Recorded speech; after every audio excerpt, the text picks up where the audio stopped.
Hello, all of you vaingloriously wonderful people. This is the Obey 10F Widebody, and I'm about to find out if it'll off-road. And this video is number 190 in the Will It Off-Road series. It's still hard to believe it's been that many. Actually, it's been more because we've done Will It Off-Road in the snow as well. And then if you factor in the race videos, yeah, we're way up there. But 190 in the regular series. And the final one for the Criminal Enterprises DLC. We finally have the final drip feed car. That's a lot of finallys and finals in one sentence. But we do have the last drip feed car. It's out. We've recorded it. And yeah, we're ready to wrap this DLC up. Of course, we haven't seen the last of Criminal Enterprises when it comes to Will It Off-Road because, as is our tradition as of like 2 DLCs ago, we take the 2 fastest and the 2 slowest and race them up and down the mountain with a really obnoxious stunt race that follows this exact course. The stunt props don't interfere with the driving. They're just decoration just to look silly, including one random rainbow tube halfway up the mountain, or about 3/4 way up the mountain. And that will be coming up in 2 weeks. Next week we have a couple of Doomsday Heist vehicles that were recently on sale, so I decided to buy them because I kind of always wanted them, and so I did. I bought them. Been heisting a lot. I have the money. I should be able to buy them if I want them. But when it comes to the Criminal Enterprises cars, with these wide body cars being Benny's upgrades, Benny's upgrades can be hit or miss, not only in terms of off-roading, but just in performance overall. Sometimes they get increased engine power, sometimes they don't, sometimes it changes the way downforce works, sometimes it doesn't. You know, it's really hit or miss on it. But with this car, it does get ever so slightly more grip. Even though the back end is, you know, wiggling and all around and it's kind of just shaking its ass, it is a bit more stable, and only a tiny bit more stable than the regular 10F, which leads to a slightly better time. We'll talk more about the times once we've gotten to the top of the mountain, which we're nearly there. It's doing really well. I don't have any complaints about it. It's just, it's really weird with the Benny's cars that they can be so hit or miss. Struggling with a little bit of rocks back there, but we're coming up to the final climb here. Kaiman? What's Kaiman? I don't know. It's a word I tried to say, so it tries to knock me off the mountain. We are up 2 minutes, 40 seconds. So, will it off-road?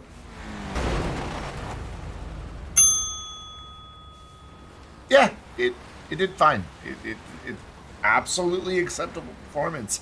Under 3 minutes, good time, and no major incidents. Now we get to take it back down, and as we are beginning our controlled descent, we will talk about where this car stacks up. The 10F Widebody is 52nd out of 370 videos, 370 vehicles as of this video. It is 5/100ths, 0.05 slower than a Dominator GTT, and 1/10 of a second faster than an FCR Custom, so it need a bike. In terms of sports cars, out of the 72 sports cars, come on Rockstar, do better with the car class system. But anyways, out of 72 sports cars, it is 16th, so pretty good showing there. 1.03 seconds slower than the Vainglorious, the Valhalla, and 0.85 seconds slower than a Strider. So, or faster than a Strider, my bad. So not bad at all. In terms of Criminal Enterprises, it is 1.8 seconds slower than the benefactor LM87. And then it does get compared against the regular 10F. It is 1. She was about to say sweet Jesus. Whoa, and then she came back. Wow, okay. Maybe there was a miracle there. 1.02 seconds faster than the regular 10F, so barely. Just barely. Ooh, thought I had too much speed, and I did. Over we go. I like the design on the 10F, though. Looks good. I'm really pleased with how this car turned out. And look at this. So this is kind of impressive for a rear-wheel drive car to be able to climb right back up. Like nothing happened. I never fell off the trail. I don't know what you're talking about. I have impeccable driving skills, especially on this mountain that I've driven, well, clearly at least 370 times. More than that because, again, the races and what off-road in the snow. So it's been a few times, probably 500 times I've been up and down this mountain. Which is a lot. Which is a whole lot. Maybe even more for, like, if we count outtakes and stuff where there were fails. I don't know. We need another Will It Off-Road fails video, but it's been a while since we've had something just spectacularly fail and we've had to start over. I don't know if it's just because I've gotten that much better at driving on the mountain or if the cars are getting better or what. But we are down 2 minutes, 48 seconds. Cars were in the way, so nobody got to do the fun jump. But we're back at the top of Mount Chiliad with an Avenger keeping guard. And we're doing our damage descent. Why do we do the damage descent? Because it's fun. Because inevitably you're going to fall off the mountain at some point, so let's see what the car is going to look like once you finally reach the bottom. Somehow String got killed. Oh, he was on a bike. He must have gotten squished. Yeah, he probably got squished. Oh my gosh. This car is bouncing all around. Hobo's pretty far ahead, though, in his... I can't tell what he's in. I think it's the... Why do I always forget the name of that car? It's Michael's car, but the new version. Tailgater S. There we go. I think that's what he's in. I can't quite tell from here. It's very orange, though, and I just kicked his very orange door. And now it's sliding in the mountain.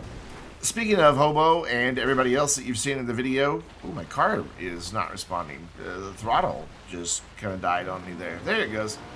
And the lights even kind of kicked on for a second. That's weird. I don't know if the cars stall. I think that's just what happens. They just stall.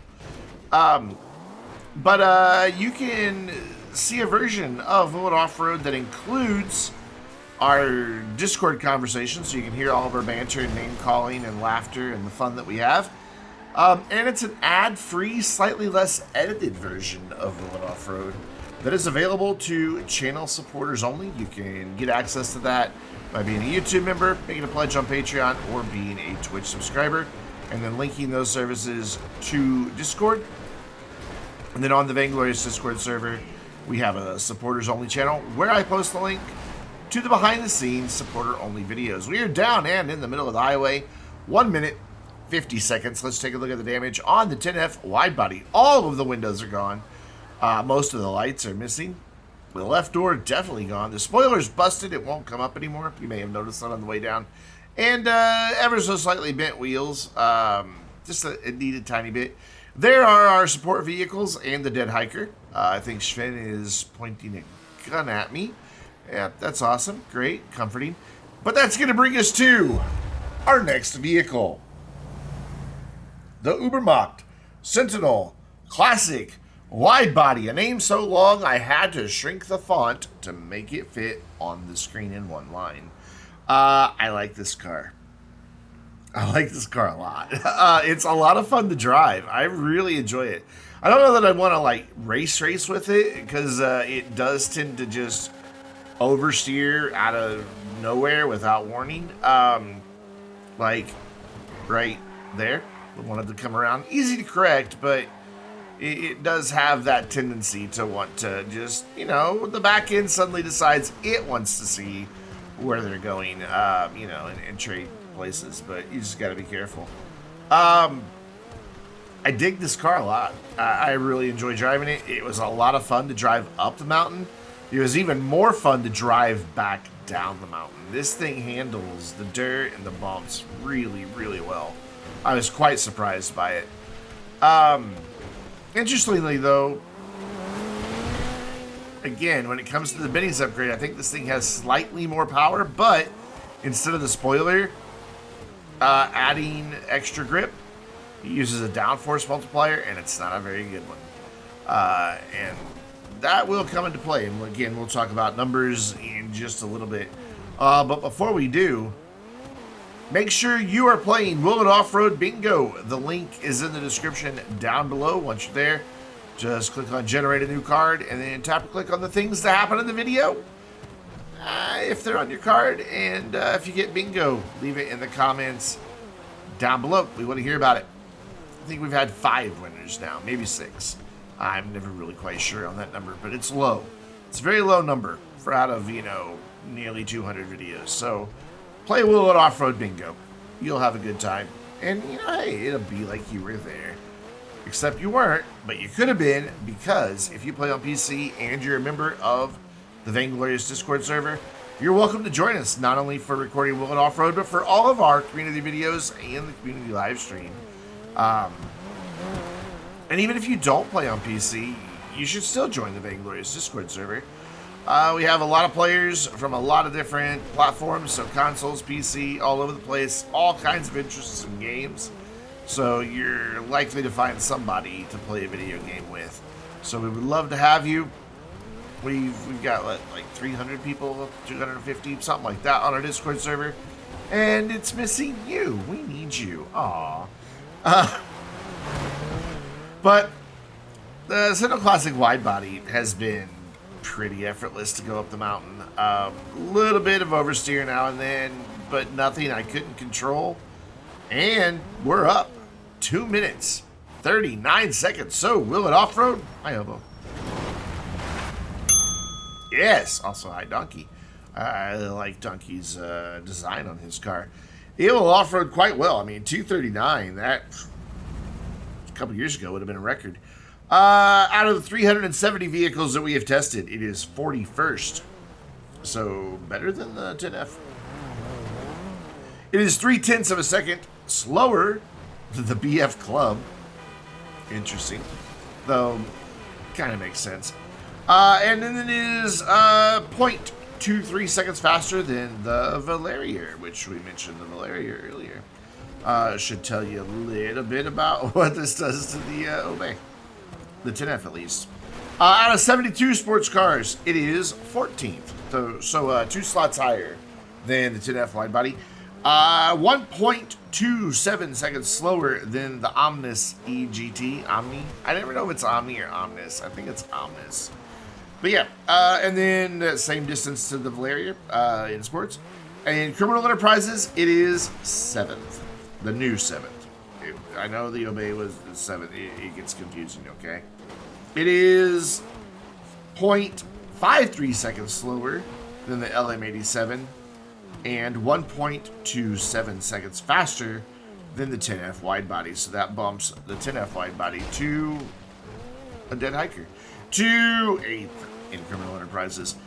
In terms of how it compares to the regular Sentinel Classic, because remember that is a car, that car got up the mountain in 232, almost 233. It was really close, like 6 frames, so like 1/10 of a second, which makes it 6.43 seconds slower. And I think that comes down to, again, that spoiler. On the regular Sentinel Classic, the spoiler adds traction. It does not on the Widebody. It just has a downforce value, and that's it. So that's what you get. They are both prone to the same sudden oversteer. It just seems a little more pronounced in this. But I think I had more fun driving this. I think that lack of grip is what made it more fun. I was smiling the whole way in this drive down. It was a lot of fun. It was just a really good experience, and I enjoyed it overall. We're down 215, by the way, which is a really good run back down the mountain. So, time for our damage descent. The final damage descent for the Criminal Enterprises DLC. Sort of. And I managed to get stuck in a tree. What a way to go out. I am wedged between these 2 trees, but a burnout got me out, and I am back underway. I think I left Azan. I think I kind of wedged him into something. Wow, okay, both the doors gone already. It looks like most of the windows are gone already. Holy crap, this thing is going to take a beating. The hood's gone too. Oh my gosh, so is the bumper. All right then, this thing is just losing body parts, and we're not even all that far down the mountain yet. It's definitely proven tragic. I think Hobo wound up with a engine rattle in his big old soccer mom car. I don't believe this one does. Even despite the fact that I've had a couple really hard impacts to the front end, I don't think we wind up with any engine damage on the Sentinel. Interesting little jump through there. Skipped a big section, but also left me not very well lined up for the tunnel. Very well lined up to hit a tree, though. So, you know, there's that. Bumping around in the bumpy muddy bits. Missed another thread the needle. Managed to do a barrel roll, sort of. Like 3/4 of a barrel roll. So that's a barrel roll. Yeah, gonna try to jump over the wood pile. Failed. And just have to, you know, do the drive of shame to the end. And Hobo nearly took me out. 1 minute 35 seconds for the damage descent. And it is missing all of its windows. Most of the front lights, the doors, the hood, and the front bumper are somewhere back up on the mountain. And there is just a teeny tiny bit of minor body damage. There's our support vehicles from the front and from the back. And that's going to do it for Criminal Enterprises. Will It Off-Road will be back in 2 weeks with Will It Off-Road at the races for our 2 fastest and 2 slowest, which is the Reinhardt, the Drager for the fastest, and the Weevil Custom and Postlude for the 2 slowest. That Postlude is going to be interesting to race, by the way. Thank you for watching. Make sure you're playing Will It Off-Road Bingo. Make sure you come hang out with us on the Vainglorious Discord server. And until next time, I'm Brandon, reminding you to stay vainglorious.